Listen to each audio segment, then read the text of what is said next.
அவன் இப்போது தந்திருக்கும் கிஃப்டிற்குள் எப்படியும் மொக்கையான ஒன்றுதான் இருக்கும் என்று அவள் குறுகிய மூளை நினைத்தது. அதை வாங்கி கையில் மட்டும் வைத்துக் கொண்டாள். திலகா, கிஃப்ட் ஓபன் பண்ணு, அதுல என்ன இருக்குன்னு பார்க்கணும்ல என ஹேமா சொல்ல, இப்ப எதுக்கு ஹேமா, செலிப்ரேட் பண்ண நிறைய இருக்கு, அப்புறம் பார்த்துக்கலாம் என்று திலகா சொன்னாள். நோ நோ நோ, இப்பவே ஓபன் பண்ணு என்று ஹேமாவும் மற்ற தோழிகளும் கூற, திலகா கிஃப்டை வேறு வழி இல்லாமல் ஓபன் செய்ய அதில் இருந்ததை பார்த்து திலகா திகைத்து விட்டாள். ஹேமாவின் கண்கள் ஆச்சரியத்தில் விரிந்தன. சந்தனா ஹரிஷை அதிர்ச்சியாக பார்த்தாள். வாவ், டைமண்ட் நெக்லஸா என்று திலகாவின் தோழிகளில் ஒருத்தி வாயை பிளக்க, எஸ் என்று ஸ்டைலாக சொன்னவன், நெக்லஸ் எப்படி இருக்கு என்றார். அந்த பெண் எந்த பதிலும் சொல்லாமல் நெக்லஸையே பார்த்து கொண்டிருக்க, ஹரிஷ், எப்படி உன்னால இப்படி ஒரு கிஃப்டை வாங்க முடிஞ்சது? ஹேமா பொறாமையுடன் கேட்டாள். இது என்னோட ஃப்ரெண்ட் எனக்கு கொடுத்தது என்று நேர்மையாக சொன்னான் ஹரிஷ். இதை கேட்டவுடன் நெக்லஸை தூக்கி எறிய வேண்டும் என்று திலகாவுக்கு தோன்றியது. ஹரிஷ், இப்படிப்பட்ட நெக்லஸையா நீ எனக்கு கிஃப்டா தந்திருக்க என்று திலகா கேட்டாள். உங்களுக்கு பிடிச்சிருக்காத்த என ஹரிஷ் கேட்க, ஆஃப்கோர்ஸ் என்று சொல்லிய திலகா நெக்லஸை எடுத்து தன் கழுத்தில் போட்டுக்கொண்டாள். அங்கிருந்தவர்கள் அனைவரும் திலகாவை குறித்தும் ஹரிஷ் குறித்தும் பேச ஆரம்பித்தனர். ஹரிஷ் மாதிரி ஒரு மாப்பிள்ளை கிடைக்க திலகா கொடுத்து வச்சிருக்கணும் என்று அங்கிருந்தவர்கள் சொல்ல, திலகாவுக்கு இது காதில் தேன் வந்து பாய்வது போல இருந்தது. ஹேமா மீதும் பரத் மீதும் மட்டுமே இருந்த அட்டென்ஷன் திலகா பக்கமும் ஹரிஷ் பக்கமும் திரும்பியது. பார்ட்டி முடிந்து ஹரிஷும் சந்தனாவும் அங்கிருந்து பிளாட்டிற்கு கிளம்பினர். அம்மாவோட பிரஸ்டீஜை காப்பாத்தினதுக்கு ரொம்ப தேங்க்ஸ் ஹரி.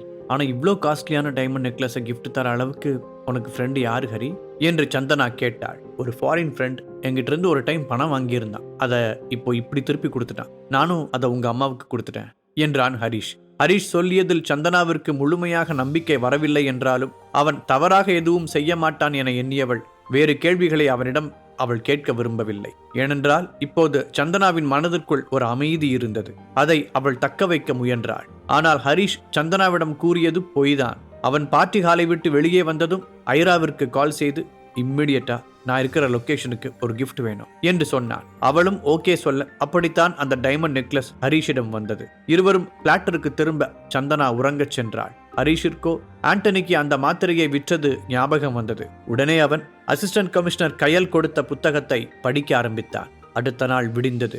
ஹரிஷ் எழுந்து ஆபீஸுக்கு புறப்பட்டு சென்றான். அந்த ஆண்டனி நமக்கு சரியான ஒரு ஐடியாவை கொடுத்திருக்கான், அதை அடுத்தடுத்த ஸ்டேஜுக்கு கொண்டு போலாமா வேண்டாமா என்று ஆபீஸ் சேரில் ஒய்யாரமாக அமர்ந்து கொண்டு ஹரிஷ் யோசித்துக் கொண்டிருந்தான். அதே நேரம் சந்தனாவிற்கு அவள் பாட்டியிடம் இருந்து அழைப்பு வந்தது. நம்ம ஃபேமிலி மீட்டிங் ஒன்று இருக்கு, அதுக்கு நீ வரணும் என்று கூற சந்தனாவும் சரி என்றாள். மீட்டிங் நடக்கும் இடம் தொடர்பான லொகேஷன் அவளுக்கு அனுப்பி வைக்கப்பட்டு இருந்தது. அந்த லொகேஷனை பார்த்ததும் சந்தனாவின் கண்கள் ஆச்சரியமடைந்தன. பொதுவாக சந்தனா குடும்பத்தின் மீட்டிங் என்பது அவர்களின் வீட்டுக்குள் தான் நடக்கும். ஆனால் இந்த முறை ஒரு ரிசார்ட்டில் பிளான் செய்யப்பட்டிருந்தது. அவள் உடனே இந்த தகவலை ஹரிஷுக்கு மெசேஜ் மூலம் தெரியப்படுத்தவும் செய்தாள். இதன் பின்னர் சந்தனா ரெடியாகி மீட்டிங் நடைபெறும் ரிசார்ட்டுக்கு சென்றாள். தங்களது ஃபேமிலி பிசினஸில் ஏற்பட்ட இழப்பை சரி செய்ய என்ன செய்யலாம் என்பதற்காகவே இந்த மீட்டிங் நடைபெறுகிறது என்பதை சந்தனா ஓரளவுக்கு அறிந்திருந்தாள். அடுத்த சில நிமிடங்களில் அந்த ரிசார்ட்டில் உள்ள ஒரு பிசினஸ் டிஸ்கஷன் ஹாலில் சந்தனாவின் முக்கிய குடும்ப உறுப்பினர்கள் குழுமியிருந்தனர். அனுராதா நடுவில் உட்கார, அவரது வலப்புறமும் இடப்புறமும் நெடுக்க சேர்கள் போடப்பட்டிருக்க அதில் குடும்ப உறுப்பினர்கள் எல்லோரும் வரிசையாக அமர்ந்திருந்தனர். நம்ம குடும்பம் இப்படி ஒரு வீழ்ச்சியை சந்திச்சதே இல்லை, எல்லாம் நடந்து முடிஞ்சிருச்சு, இனி யாரையும் குத்த சொல்லியும் யூஸ் இல்லை என்று கூறி அனுராதா மதிவாணனை பார்த்தாள். அவரோ தலை குனிந்தபடியே இருந்தார். தன் அப்பாவை இப்படி பார்க்க சந்தனாவுக்கு மிகவும் கஷ்டமாக இருந்தது. யாரும் எதுவும் பேசாமல் அமைதியாகவே இருக்க, இப்போ நம்ம கிட்ட வெறும் 40% ஷேர்ஸ் மட்டும்தான் இருக்கு. இதை வச்சு நாம அடுத்த கட்டத்துக்கு போகணும். அரா கம்பெனி உள்ள வந்து நம்மள சேவ் பண்ணதெல்லாம் சந்தோஷம்தான், ஆனா அவங்க கைக்கு நம்ம 60% ஷேர் போயிடுச்சு. ஸோ மீதி நம்ம கையில இப்போ இருக்கிற 40% வச்சுதான் அடுத்த கட்டத்துக்கு போற வழியை பார்க்கணும்.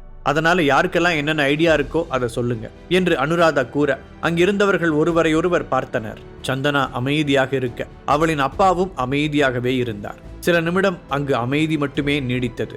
யாருக்கும் ஒரு ஐடியாவும் இல்லையா என்று அனுராதா கேட்க, என்கிட்ட ஒரு ஐடியா இருக்கு என்று எழுந்து நின்றான் கார்த்திக். சந்தனா உட்பட அங்கிருந்த எல்லோருமே கார்த்திக்கை பார்த்தனர். என்ன ஐடியா? எதா இருந்தாலும் சொல்லு, தயங்காம சொல்லு கார்த்திக் என்று அனுராதா கூற கார்த்திக் சொல்ல தயாரானான். பாட்டி, நம்மளோட 60% ஷேர் இப்போ அந்த ஹாரா கம்பெனி கிட்ட தான் இருக்கு. அதை நம்மளால திரும்பவும் இப்போதைக்கு வாங்கவே முடியாது. மெஜாரிட்டி ஷேர் அவங்க கிட்ட இருக்கிறதுனால அந்த ராகவ் கைக்கு தான் ஷேர்ஸோட இன்ட்ரெஸ்ட் எல்லாம் போகும். அதனால நாம இப்போ அந்த 60% ஷேரை மறந்துடுவோம் என்றான்.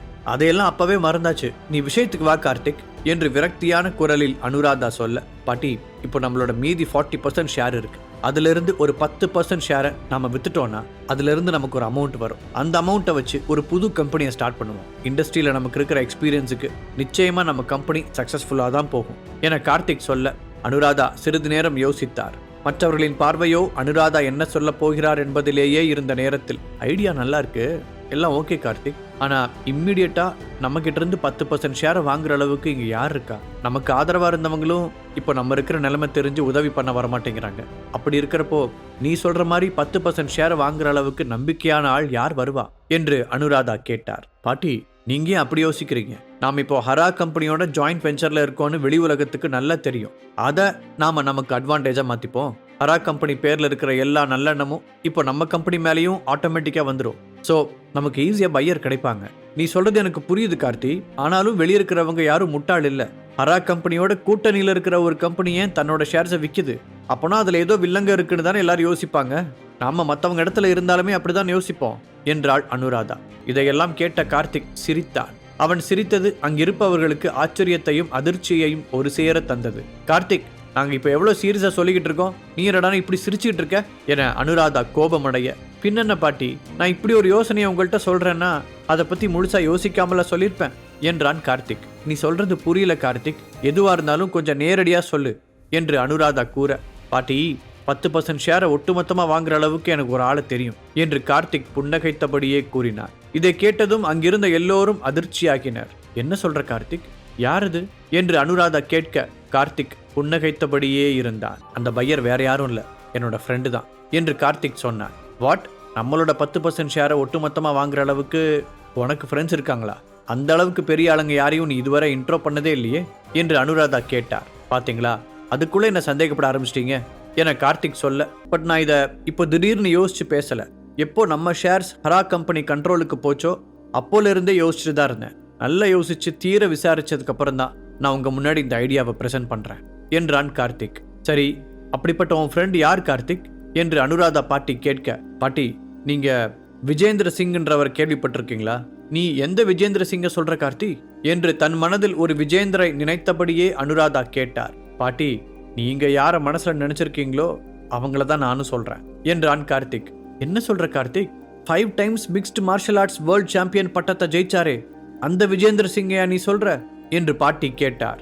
ஆமா பாட்டி, அவரையே தான் சொல்றேன் என்று கார்த்தி சொல்ல அங்கிருந்த எல்லோரும் அதிர்ச்சியாகினர். கார்த்திக்கு எப்படி அந்த விஜேந்தரை தெரியும் என பாட்டி உட்பட அனைவரும் தங்களுக்குள் யோசித்தனர். விஜேந்தர் வெறுமனே சாம்பியன் மட்டுமல்ல, அவன் ஒரு பிசினஸ்மேனும் கூட.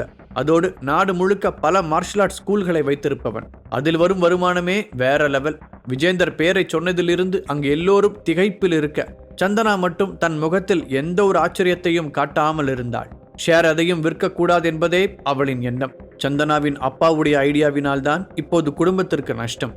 இந்த நிலையில் சந்தனா சென்று எதை சொன்னாலும் அதை யாரும் ஏற்கப் போவதில்லை. அதனால் வேணாம், நாம சொன்னாலும் இப்ப கேட்க மாட்டாங்க என்று தனக்குத்தானே கூறி அமைதியாக அமர்ந்து கொண்டாள்.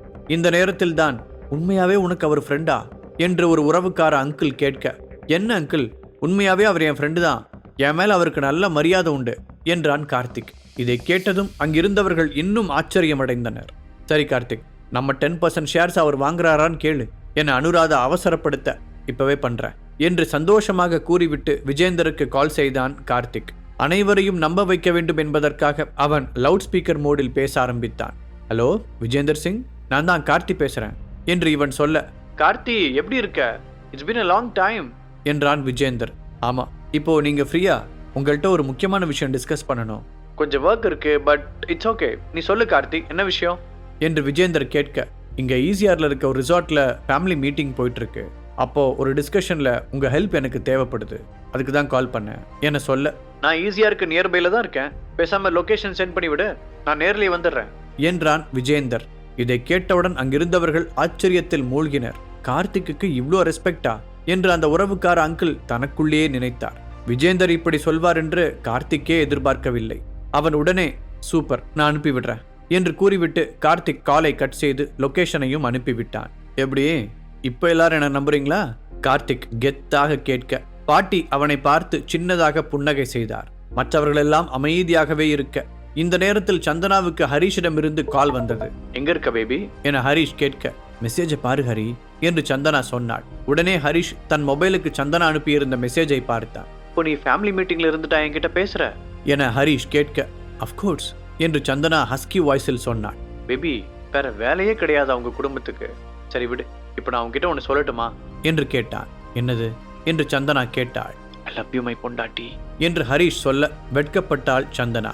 இப்போ நீ வெட்கப்பட்டதானே என்று அவன் கேட்க, ஹரி ஆமா என்றாள் சந்தனா.